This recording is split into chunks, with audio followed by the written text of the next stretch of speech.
So the Gita, of course, is mostly written in what is called the Anushtup.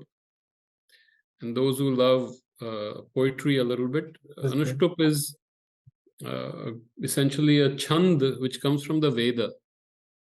And it has 4 pada.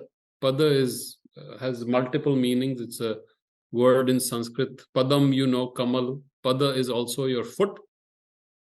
And same pada is also place. Pada is also journey in the Veda. Multiple meanings of pada.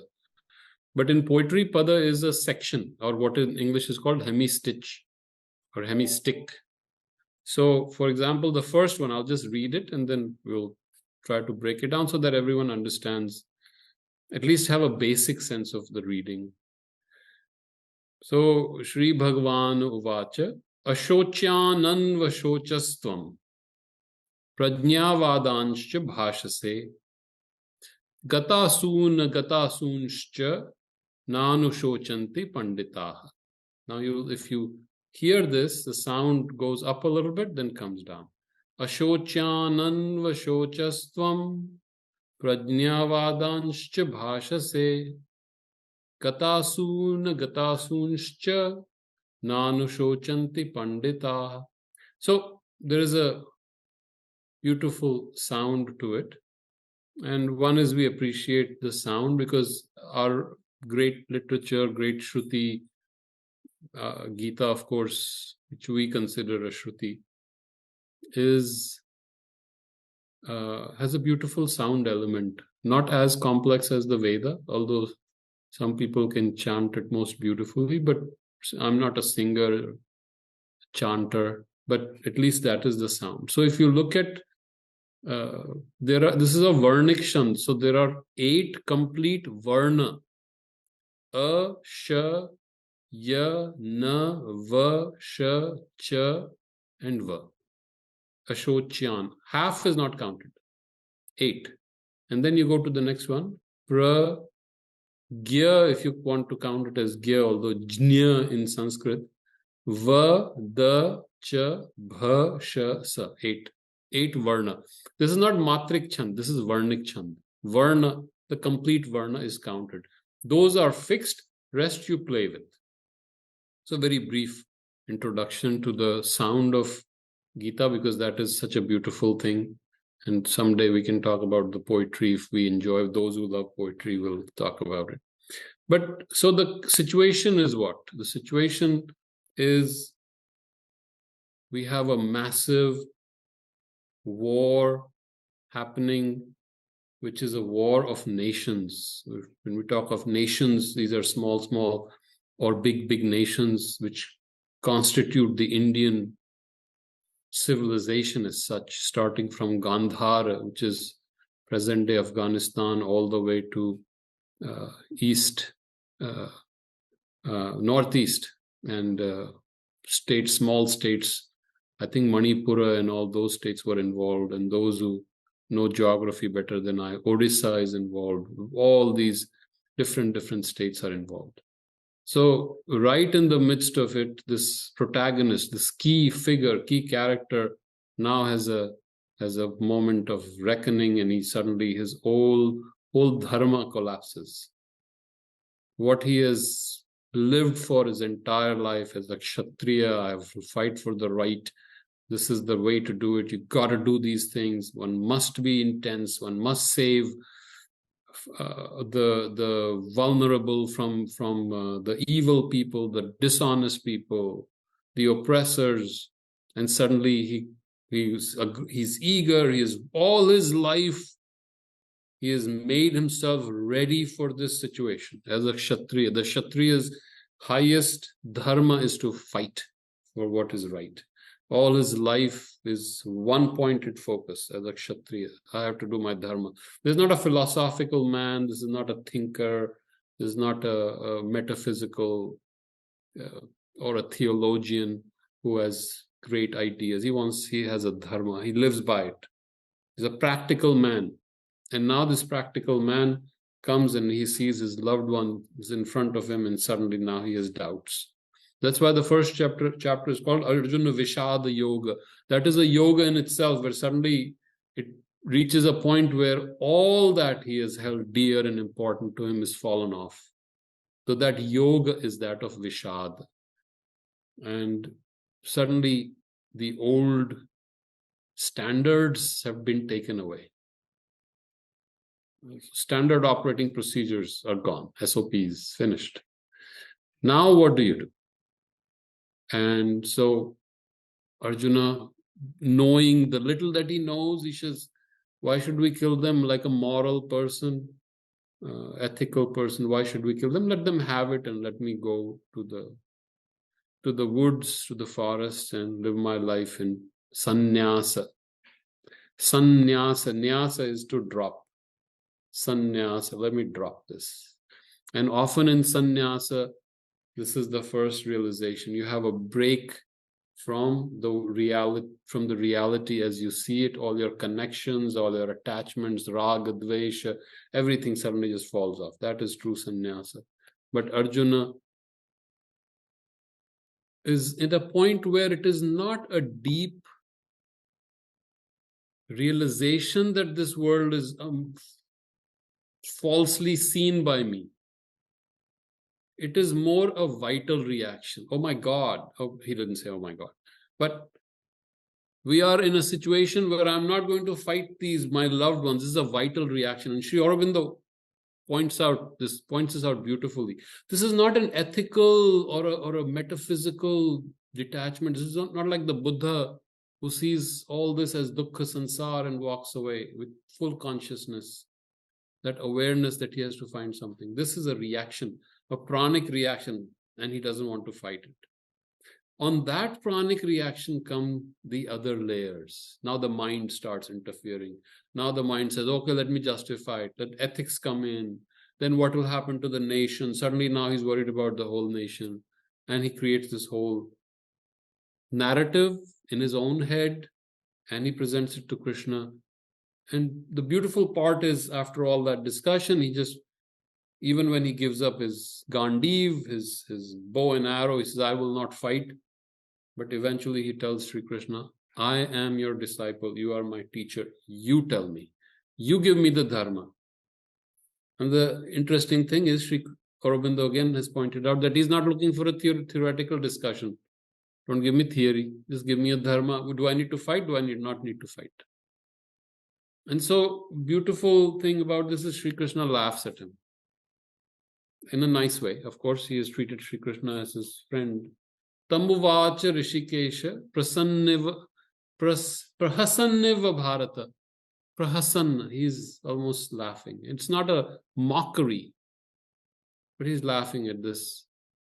His human counterpart, the Nara, his beloved friend, his comrade in arms, he's having a withdrawal, he's having a rejection, he's in Vishad, and he's laughing, he's gentle, he's kind.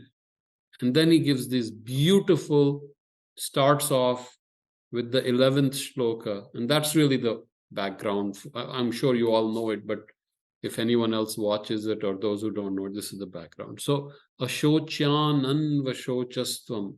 Ashocyan. For those for whom you should have no sorrow. Ashocyan. Anushochastvam. Anushochastvam. You are having sorrow for those. Pragya, pragya, wise person, that, and pragya comes in different meanings. And again, I'll go in Sanskrit and Hindi. In Hindi we say pragya, in Sanskrit we'll say prajna. Prajna. Vadanshcha. Vad, you're talking like a very wise man. Cha, bhashase, you're talking like a very wise man. I hope, when I explain these words, I think, I hope it just doesn't break the flow for you. So those for whom you have no reason to sorrow, you're having sorrow. So right off the bat, he has moved him into a different order.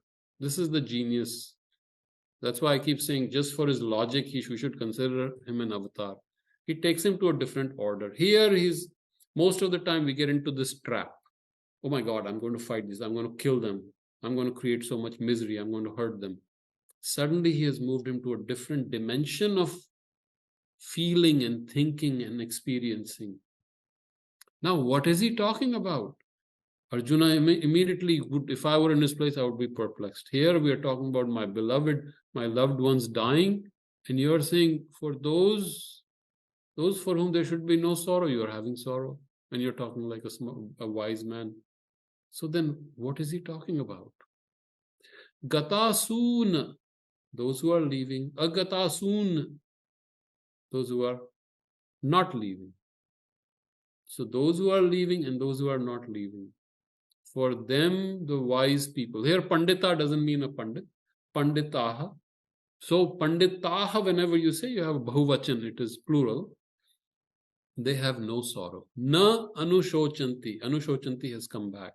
And those who love poetry will see a lot of alliteration or anupras alankara. Sh comes, keeps batching. Shocyan, shochastvam, and then cha comes back.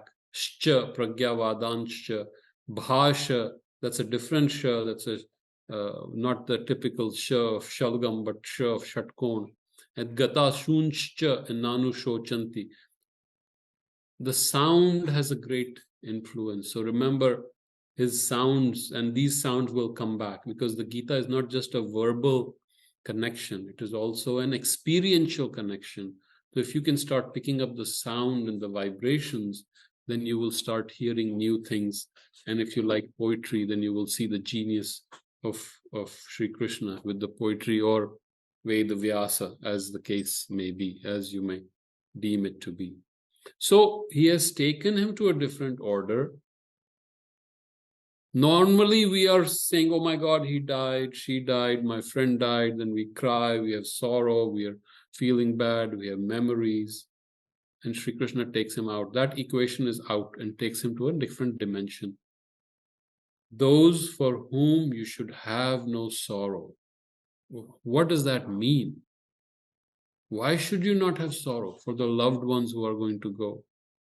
Because the wise one does not worry about coming and going. And now he takes this, the next step, next shloka, which is another beautiful shloka, which is very perplexing, confuses the bejesus out of us, but it is brilliant.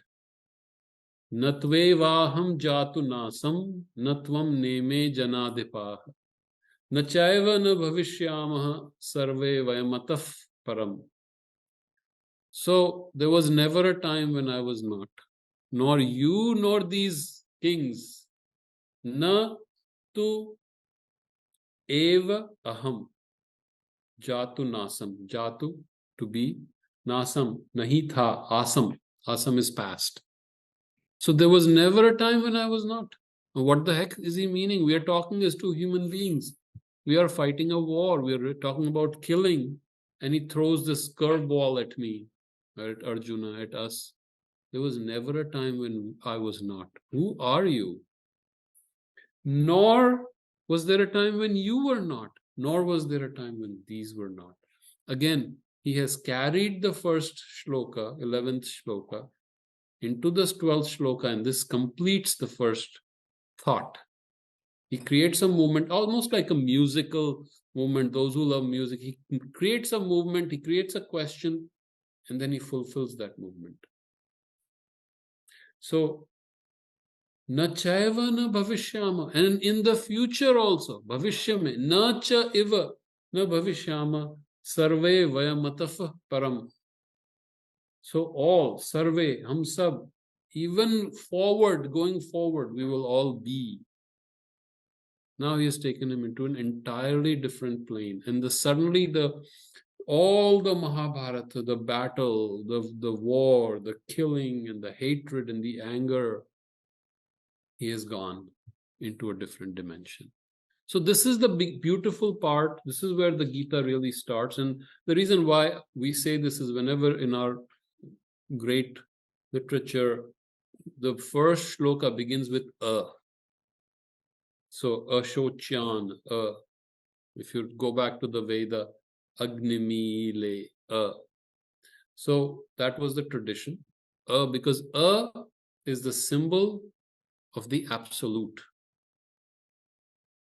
Every sound in Sanskrit has a significance. That is the difference between Sanskrit and English, or the modern languages.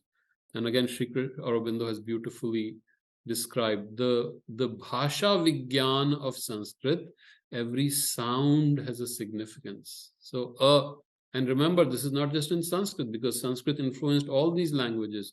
So A, B, C, D start with what? In Arabic, alif, bete, you start with alpha, beta. In Greek, you start with why. So in our tradition, signifies to be the absolute existence. That's why if you say Om, U, Ma, or in some people will say O, U, Ma. Om begins with ends with Ma. Ma is the sign of the sound of completion, where the universe begins with and ends in completion. U is partial manifestation.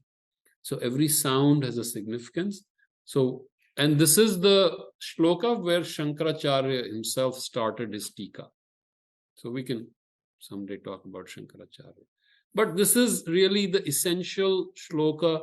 I don't know, Swamiji, if you want me to talk about this further, or if you want to go back and just delve on it. I do want to do something that is very close to my heart, and maybe talk about Sri Aurobindo's essays on the Gita, because people find him difficult, his English. So with your permission, I will talk very briefly. And there's a very simple book. I think Swamiji has posted it, but there is essays on the Gita. People find him difficult, but I can tell you, he's the simplest, most lucid, most beautiful writer, at least to me. Of course, he's my guru, so he is the most beautiful.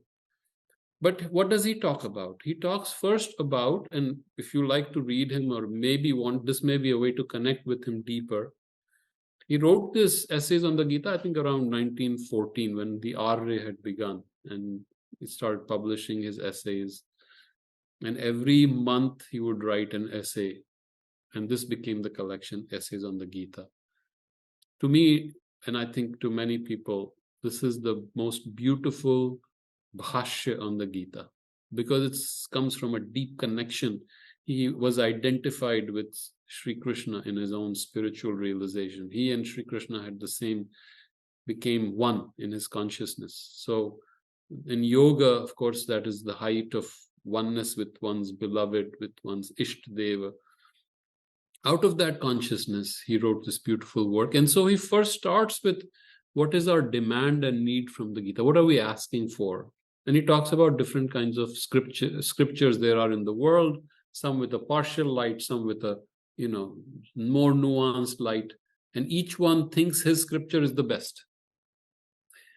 But being Sri Aurobindo with a very wide and open approach to things, he says that is, we are not there to find just the reason why we love it is because of our sectarian interests, but because there is something that is universal, and that will manifest in our times more differently than it had in that time.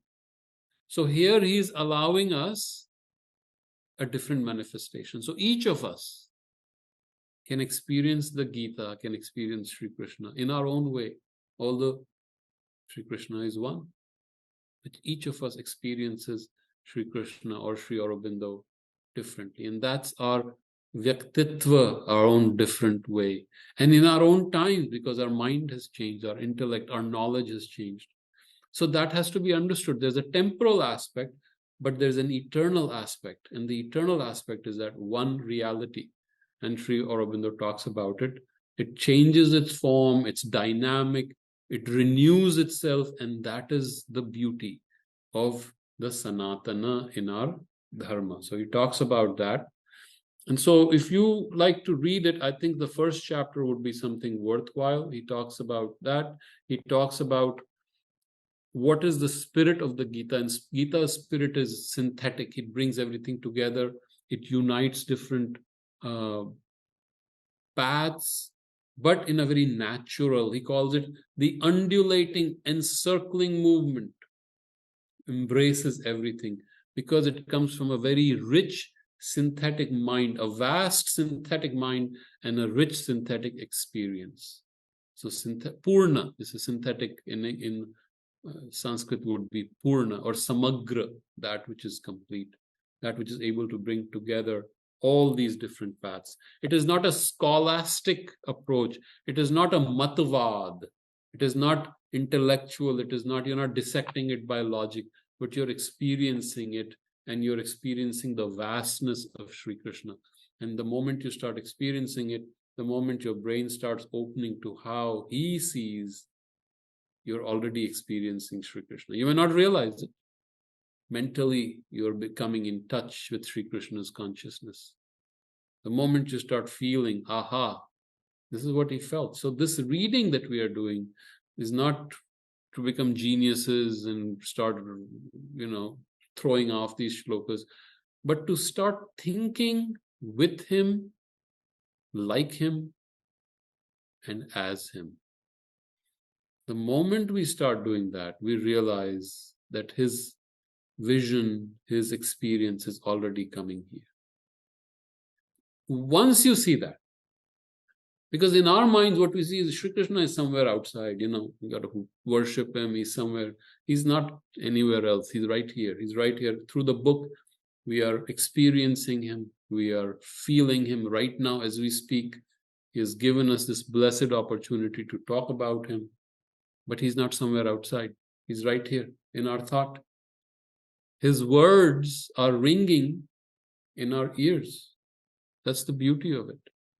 His sound, his music, the way he thought, the way he saw the world, and how he talks to Arjuna, his best friend, and he's talking. It's as if he's talking to us again. And that is, I think, what Sri Aurobindo is saying. I have embellished it a little bit, because I think we are allowed to play with our gurus a little bit because of our love for them. But that is how I touch it. One more thing I wanted to say, and then maybe we can discuss it. If we can touch the Ananda of Sri Krishna, this is, someone had asked me, how do you experience Sri Krishna? At least my personal experience of Sri Krishna was as Ananda. Just that one flash of Ananda came, and somehow my brain saw that Ananda, unlimited Ananda of Krishna. That each of us has. Each of us has that Ananda right now. Otherwise, we would not be alive. That Ananda of being who we are, that Ananda is hidden. The problem is our brain, our education, all this ridiculous thinking has messed us up. We've stopped feeling. So when a newborn comes, can touch that Ananda. If we can touch that Ananda for just one flash, we will realize who Sri Krishna is. Sri Krishna is not just a person out there. Sri Krishna is also an experience. If we can touch that experience of Ananda, Sri Krishna is the avatar of Ananda. Sri Aurobindo says that. And of course, we read him, and I didn't understand what he was saying. You listen to so many things and nothing enters your brain. And suddenly you touch that experience and suddenly say, aha, this is what he was saying. Sri Krishna is the avatar of Ananda and the avatar of beauty, Saundarya, Rasa. We call him Raso Vaisaha, one who is the Rasa. So once we touch it, we realize that is the Ananda that sustains us every moment, no matter how much pain you're in. Without that Ananda, you're not going to be there. And Sri Aurobindo talks about that in the Life Divine. Taittiriya Upanishad talks about that. That Ananda is holding. That is our Karana Sharira. If you go back to the Upanishadic concept, the cause of our existence, on which is covered, it is covered by other layers, Vijnanamaya, the knowing, the intuition, or if you go by the Veda, it's our truth awareness, truth consciousness. And then over that is our Pranamaya, our Manomaya, and our Annamaya. But constantly we are held by that Ananda, which is Sri Krishna. So if we can find that I don't know how to describe it. It's like that taste of honey, that one drop on your tongue. You get that taste and then boom, it's over. Because you have tasted sweetness. I can talk about sweetness all my life. You would have no idea what I'm talking about. Then you just take a little drop of honey. Now you know. No need to talk about it. I know it already. So I think the separation intellectually is a problem, because our training is God is somewhere sitting outside who's going to, give us, judge us, and oh my God, Jesus, right? I'm just joking. Okay, I have to do good and you have to do bad. I can't do bad, and otherwise I'll be judged. Look at a different dimension completely. Anand, being with us, holding us, constantly intimate with us, is us. If we can experience that, then Sri Krishna takes us on a different joyful ride. And Sri Krishna is joy, pure joy, sheer bliss. If we can have fun with him, that's why Krishna is always having fun. Even in this war, he's having fun. I read this and I shake inside. Prahasanyava Bharata. He's still laughing. His disciple, his student is leaving the war that is of the age that he has come. He's come on earth. Shri Krishna said, I have come on this earth to get rid of the asuras and prepare it for the new age.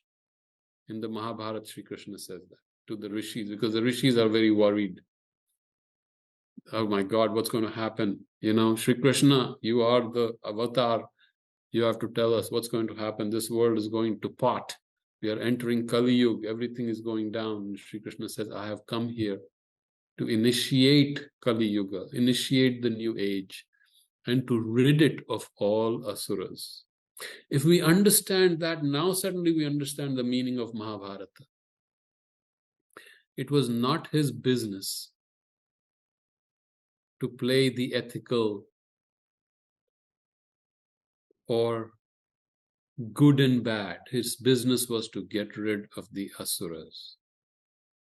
Just as Sri Rama's business, as Sri Aurobindo has beautifully explained, was to create Rama Rajya, the Rajya of Sattva on earth. At least give us that possibility that we have Sattva as the guiding principle of our society.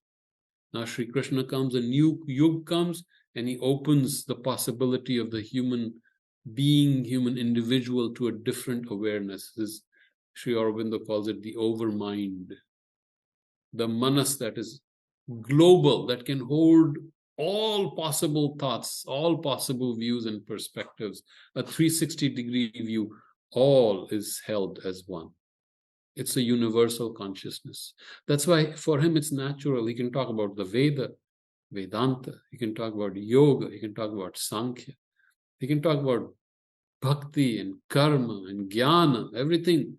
And yet it all comes from one center, one vision, and all is beautifully held together.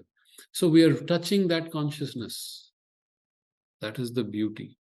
That is why we are blessed that we are able to touch him, touch his consciousness. And we call it the sound body. Dhvani Deh. Swamiji, please help me. Sound body of consciousness. Just like Sri Aurobindo, when we read the Savitri, we're touching the sound. Sri Krishna's sound we're touching the consciousness of the great teacher. That is our teaching in the Veda. We're touching the consciousness. We're touching the teacher. What? Not the body. Who cares about the body in mind and vital? We're touching the consciousness, the highest consciousness of that teacher, given a body in sound and given to us so that we can absorb, take it. We can explore our own possibility and reach that experience. Each of us can touch that and become. And hopefully, as Swami Vivekananda said, become even greater, become even greater rishis. So I think I will go on. You got me excited, then I go on for half, But that is a beautiful start. Please go ahead, and if you want me to talk more, otherwise I want to ask a question on behalf of everybody. So, I think there are a lot of conceptions which we all carry about who is Sri Krishna.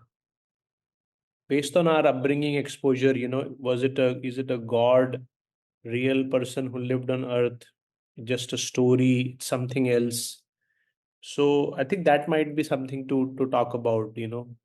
I'll give you my answer, then see if you agree or like it. So when we come to the Veda, we talk about 3 layers of Veda, right? Trayortha Sarva Vedeshu. The entire Veda has at least three layers of meaning. Vedeshu is Adhikaran, in Veda, in the Vedas, plural. Traya or Trayortha. Traya is 3. Artha, meaning. Sarva, entire Veda has 3 layers of meaning. Now we come to the Gita, and I'll give you my theory. Trayortha Sarva Gitayam. The entire Gita has 3 layers of meaning. This is just my theory, and let me present my theory to you, my hypothesis. But I think it's nothing original about it. So Sri Krishna, of course, there was someone as a Sri Krishna. And I think when you read this book, the essays on the Gita, Sri Aurobindo refers to it. There was a physical person who is mentioned in the Upanishads, important enough that he's mentioned by name, and he's mentioned in please correct me if my memory serves me right.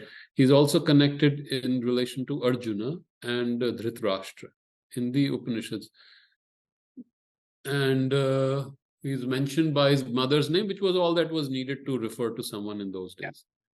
Okay, so there was a physical person who must have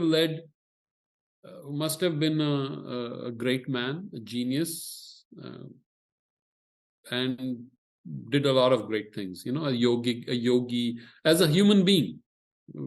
And those of us who are in touch with Sri Aurobindo, we can see that such a human being is possible. We're just looking as a human being.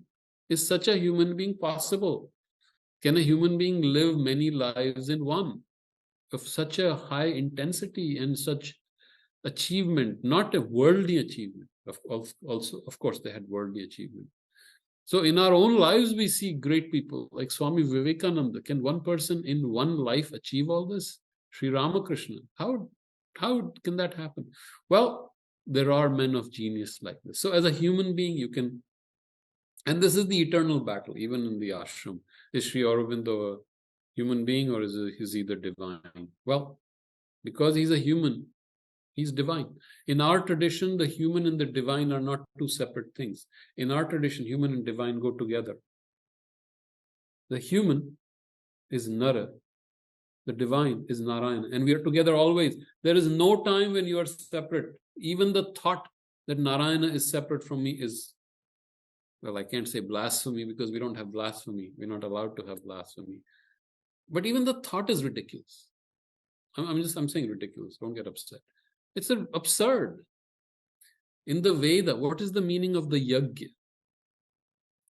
You're offering your humanity. Yajna is a transaction, essentially. One of the ways to look at it is yajna is a transaction. You're giving your humanity in that, and to be replaced by the devas, the deva shaktis. Eventually, the divine himself or herself takes the space that you are. That is the meaning of yajna, right? So human is not separate from the divine.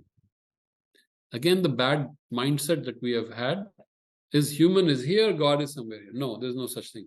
Human, God, go together, no separation. So when you say Sri Krishna is human, I don't have a problem with it. Great man, came on earth, gave us beautiful lessons. But our humans have capability of the divinity in them. They have divine possibility. That is the difference between the Bharatiya Darshana and Abrahamic or Western thought process. They only see the human aspect of us. They never discovered the divine in us or as us. But our achievement, even starting from the Veda, is to realize the divinity in the human. So by that standard, is Sri Krishna divine? Of course he is. There's divinity. Everything he's doing is beautiful and divine. In fact, By that standard, he's totally divine. Now, where would you draw that line? A beautiful lover, a beautiful child in Bridja who protects his society, his community, his village, who takes on all the demons, kills them, then shows us how to be in love with his relationship with Radhaji, with the gopis. Just by his own living of it, he has given us the most beautiful gift of how to even be in love. And then how to fight, how to run a state, how to be in the external world and be in the most difficult circumstances and still be divine. Now that is an amazing achievement. So he's human, he's divine. I'm fine with both. I have no problems because they're not separate to me. I mean, that's the way I approach it. So Trayortha Sarva Gitayam, the whole Gita has 3 layers. So it's physical. There's a war going on. They're going to fight. They're going to kill each other. Okay, fine. That's human, physical, bhautik, laukik. But then another level comes, which is, so Adi Bhautik. Second layer is Adi Daivik. So the devas are there. It's a fight of good and evil, starting from the Veda. Nothing very original. It's a symbol. The Gita can be seen as a symbol, poetic symbol, a metaphor that this is happening in our own life, and the devas are there. There's a struggle between good and bad. If you want to have that, no problem. That's another way of seeing it. And then the third is Adhyatmic. There, once you understand it, to me, the entire Gita becomes self-evident. That's what makes it universal and eternal. That's what makes it Sanatana. Each one of us can certainly touch it. And Sri Krishna is depicted as an avatar. And we have to understand the meaning of avatar too. Avatar is not someone who comes as with divine qualities on earth and boom, miracles happen and do this and snap this. That's not the point of an avatar at all. The avatar takes a human form. The Godhead takes a human form, takes the human challenges. Honestly, there's no hanky-panky, no cheating, no tricks. The avatar takes on all the difficulties, real as we do, and lives through them. The difference is the avatar shows on a universal level what is possible. Each of us now is shown by that life of the avatar what is possible and opens a path for us. It's like through the forest, he cuts through a path. Here, this is the path. I made it for you, made it easy. You can go take this. You want to go move on to the next station? And in our Veda, we talk about station to station, our journey. So the avatar comes, new age, he gives us another station, opens the path for us. That is the job of an avatar. And that's what Sri Krishna does for us. Before that, such a consciousness was not possible. Now, such a consciousness is not only possible, we can touch this consciousness in our different ways. So, to me, Sri Krishna was a human. Sri Krishna was divine. Sri Krishna was a lover. Sri Krishna was a fighter. He was a diplomat. He was a king. He was a trickster. He was a funny man. He was always a jovial being, full of ananda. I mean, what qualities does he not have? For a complete avatar. But he lived as a human. And so another part we get confused with is because Mahabharata originally was about 100,000 shlokas. And remember, Mahabharata is itihasa. It's not a historical document, but it is the poet, the rishi brought out his essential element in the Mahabharata. But later people added on things to it. Layers were added to it. Lesser poets added sections to it based on their own bhava, because it's which they weren't allowed in the Veda. Veda was kept pristine. No one was allowed to touch it. Whatever it was, 5,000, you had to learn it the same way, and you cannot change even a sound. Even the swara cannot get changed. And the pada part, if you see, it is broken down. You have to memorize. Every root, every sandhi, the padas are given exact. In the Mahabharata, people just added. So Sri Aurobindo's theory was wherever Sri Krishna is shown as a god in the Mahabharata, know that it was a later edition. Because the original Mahabharata shows Sri Krishna as a human. As a human, an avatar coming as a human and living this life as a human, just like all of us, and then achieving all these things. So, can you want to consider him as a god, great miracles? Yeah, you can. But if you want to see him as a human being like one of us, with all the possibility of the divine, I like that way. And those who are in touch with the ashram, constant battle, we see even now, Sri Aurobindo, was he an avatar or was he human? We have to understand what an avatar means. The moment we understand it, the entire thing becomes easy. The other thing we need to remember is the Gita, the Mahabharata doesn't happen just on the physical plane. Mahabharata happens on several layers.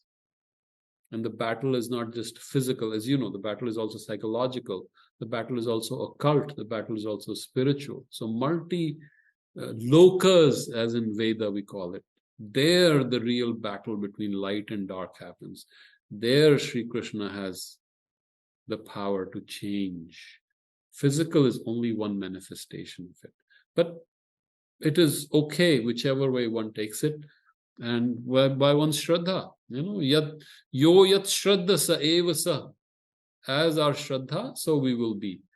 So if we have a Shraddha as just seeing him as human, I'm totally okay with it. Because he's human, he's divine. And is he also like my own higher inner possibility? When if you go into that dimension instead of like being outside what he's. Of course, that's the whole point. I mean, to me, that is who Krishna is. And that's how I that's how I experienced. When I started, I was just like one of our bhaktas in Sri Krishna's beautiful image and worship Sri Krishna. And then slowly, but then Sri Krishna is always elusive and we call him a trickster and he's doing hide and seek with us and he tortures us and he does all this. And suddenly you realize, no, he's not outside. There's no one playing hide and seek outside. Sri Krishna is my own true self. The Ananda Sharira, right? The Annam, your Karanamay Sharira. He is. And so that makes sense. He's an avatar of that Ananda, which you will see. Everything he does, there is Ananda. That's the overriding quality in everything he does. Even in battle, he's full of Ananda. So I think if we can keep that alive, I think we've already won the battle. The war is over. The moment you realize Sri Krishna doing it, then he rides, he controls the chariot. So a lot of Vedic symbols have come in the Gita. And if you like the essay, and Dada publishes it, it's just the reflections, the Vedic symbols of the Ratha, Vedic symbols of the Yuddha, Dharma Yuddha, Vedic symbols of Nara Narayana, of the Yajna. All these have come in the Gita. And he has beautifully taken the symbols. So it's connected right to the beginning to our rishis, what the rishis did. Just the symbols, the Ekam Sat, one reality. And in the 11th chapter, when you talk, the Surya, even the Divyas, the divine is described as the sun in the 5th mandala of the Rig Veda, 62nd Sukta. Riten Ritama Apihitam Dhruvam Vam Suryasya Yatra Vipushant.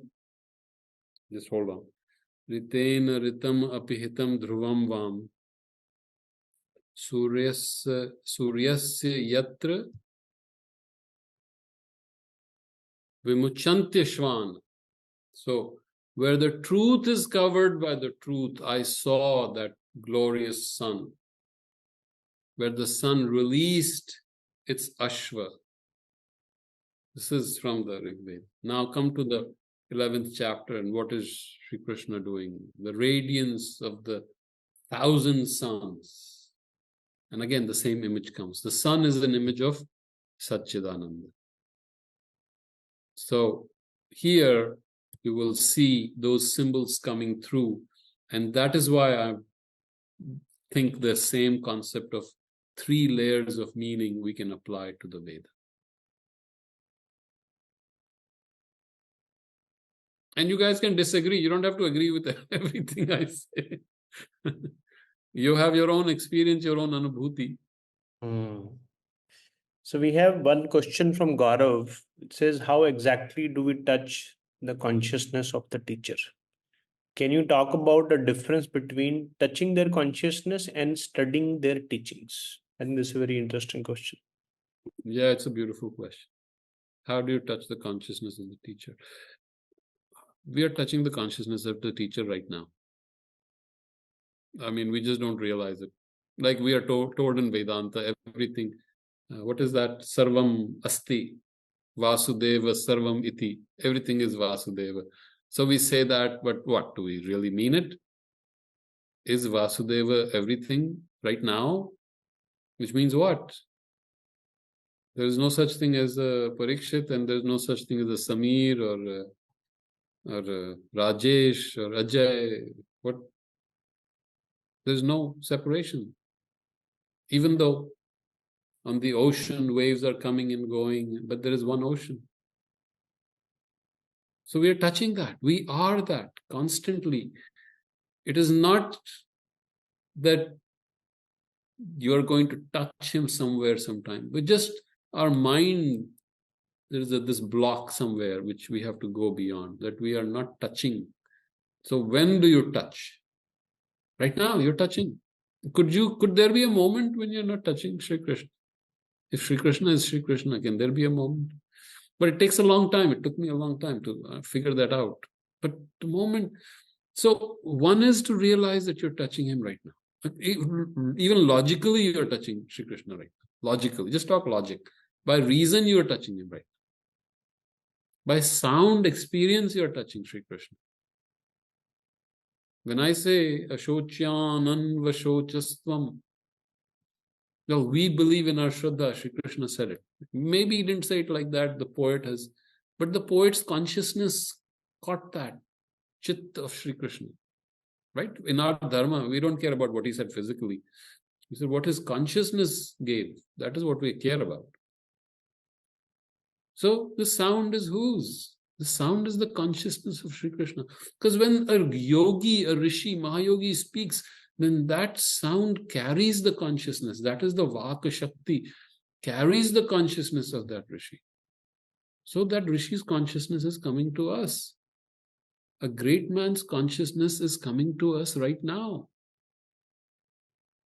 If we can hold that thought, don't even believe it, just hold that. By history, historical reasons, by logical reasons, this is the consciousness of Sri Krishna coming to you. Then you're touching him already. Now you are thinking of a deeper experience, intense, one, intimate, like the gopis and Sri Krishna, the bhakti. That either has to happen through Sri Krishna's grace or through intense bhakti, dhyana, prema. But also we need to remember that anytime we have anand, anytime we have rasa, it is Sri Krishna. Anything you enjoy, it is Sri Krishna enjoying through you. In fact, Sri Krishna says, even the things you don't enjoy, I enjoy through you. That's another level. Even the things you feel are painful, Sri Krishna is enjoying. Because for the ocean, what is a good wave and a bad wave? You are the ocean. Think about it. Just do a thought experiment. You are the ocean. You got Sri Krishna's consciousness. You're holding it. You're the ocean. Now a wave. Okay. Is a wave contradicting? Is a wave a paradox? The waves are happening. Waves will come back. At no point is a wave separate from the ocean. So the moment we see that, because are seeing only the waves, that is our problem. So the wave is trying to touch the ocean. Now think about this. The wave says, I want to touch the ocean. I'm sorry, I can't help you. You know why I can't help you? Because you're already the ocean. How are you going to touch that which you already are? Isn't that what our Vedanta is? You cannot touch that which you are. You are that. So what is that? Nisargadatta Maharaj constantly used to say, I am that. Just if I am Sri Krishna, if you can remember that, then I think it will happen. You just have that Shraddha. You can have that deep, firm conviction, then so it will be. And beautifully Sri Krishna said, and that was a mind-boggling statement. So we think we have a Purusha which does things, right? We think like that. A Purusha does things. Sri Krishna in that same shloka says, your Shraddha will make your Purusha. Imagine that. Your consciousness is not there which makes Shraddha. Your Shraddha makes your consciousness. So the moment you realize that, moment you are touching it, then it's it. It's done. We just need to stay with that. Can we hold that? Even if you intellectually realize it for a moment, that you have touched Sri Krishna today, or again and again in the past, just all you're doing is realizing now that you're touching it. Or when you read someone like a Sri Aurobindo, what happens? You're touching the consciousness of the Guru or the great yogi. All you have to do is open yourself to it. Be very quiet and open. And mother used to say something very beautiful. Read very quietly. And don't pull an experience. Oh my God, I gotta have. No, relax. Read and let the sound do its own thing. Let the meaning percolate. Because we are over eager, we mess it up.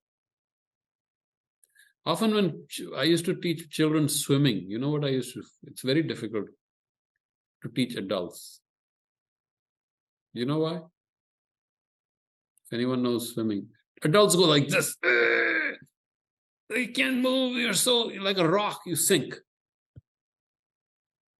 And babies, they're so soft, pliable. So the body itself comes to float. If you let your body in the water, your body has a natural buoyancy, it'll come, and then all you have to do is relax. If you can relax into it, then what do you have to achieve? Just relax. You want to do it faster? Read Sri Aurobindo, read Sri Krishna, and just listen. It'll happen. It'll work through. As certain as the sun will rise in the morning, although in your side it has already risen, as certain as the sun will rise, you will experience Sri Krishna because you're already experiencing him. You just don't know it. I don't know if I answered your question. Good, it was a good one.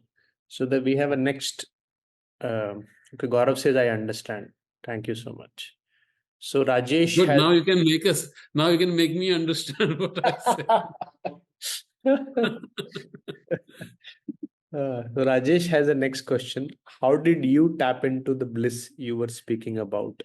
What path you took and which practices you followed? Sounds very much like asking for a pill, but Yeah, we're a looking for red a pill, path matrix. / practice you followed. Red matrix. So again, I think you have to follow your path, your bliss. Follow your bliss. I think Joseph Campbell used to say. He's saying something beautiful. That bliss is Krishna. So if you can follow what your subhav is, that will unfurl automatically. So I was very fortunate, and you also know, you have had, we have been blessed with the best teachers. You can ask for better gurus, and you can ask for a better mentor. And he's a genius, and he gives me insights, and constantly brings you back to a wider vision, and gently you see errors of your thought, errors of your perception, errors of your feeling. And that's what really Vedanta is about, right? Is you drop the veils of ignorance and the truth becomes self-evident. So the path has been a long term. I mean, I usually don't like to talk about myself, but I was blessed by Sri Aurobindo. At the age of 18, I started reading him, and it was painful. I was also intense. I wanted to experience something deep, deep, deep until I think the intensity itself kind of punctures through. And initially, it was all intellectual. And so you just live in a very intellectual, arrogant, proud state until you have some breakthrough and suddenly you realize, oh my God, everything I understood was wrong. And so suddenly great humility comes, but a great also joy comes. And I think if we can touch that joy, my only suggestion would be to do things that give you true bliss. If you can do that, my bliss is reading Sri Aurobindo, the mother, Sri Krishna. That's my bliss. I'm a bookish guy. I love to read. So you have to find your if you like to sing or if you like to dance, find it through that. You can do dhyana. Sri Krishna gives us the three path, the three-way triune path, the jnana, the bhakti, and karma. So karma, we've done intense karma. All of you are doing intense karma. So in that karma, at least so far as I know, although you are making a lot of money, Swamiji, that's a joke. But we are all working. Now, can we surrender that work to Sri Krishna or Sri Aurobindo? Just complete surrender. It's yours. Even with all your imperfections, your deficiencies, your flaws, your blind spots. It's okay. It's all yours. Idam na mama. If you can say it even for a moment. Idam na mama, it is yours. All is yours. That's Karma Yoga. And Karma Yoga has its own flowering. Know that there is no separation. There is never a moment when there was a separation. There will be never a moment when there is a separation. If you can hold on to just that thread, once that thread, and Sri Krishna himself is saying that later, his final 18th adhyaya, what is that, 65th or 66th, right? Let me. Manmana bhava mad bhaktah madhyaji mam namaskuru. Manmana bhava, just all your mind has to be in me. Become me-minded. Mad bhaktah, my bhakta. Madhyaji, your yagya, everything offered as yagya is to me. Mam namaskuru. Constant, just namaskara to him. That is a very good. Mame vaishyasi satyamte pratijane priyosi me. I promise you. It says promise. Pratijane. I promise you. This is my promise to you. That I am with you. Pratijane priyosi me. Because you are dear to me. Now, this is not a promise given to Arjuna. This is a promise given to each of us. That's how I take it. Because I think he's addressing each of us through this trope. I call it, a trope is any literary trick or figure of speech to make us understand. So to me, this is Sri Krishna's way of addressing us. And he has used this Gita to address us, just like any great Rishi uses his mantra to address us and gives us that experience directly. Why do they write? They don't have to write. They don't need any accolades. They don't need any appreciation from us. But they write it so that we can continue and that experience comes to us. So if we can remember that, then these are living experiences. What we are reading, these are living. This is Sri Krishna alive right now in the Gita. That's, to me, he's alive. So if you can remember that, then you do your bhakti that way, your karma that way, your jnana that way, and follow your path. That is all I can suggest. And I think if you completely offer yourself to Sri Krishna himself will offer himself to you, as is his promise. His promises. Ma shuchah, right? Remember that? Sarva dharman parityajya mamekam sharanam vraja.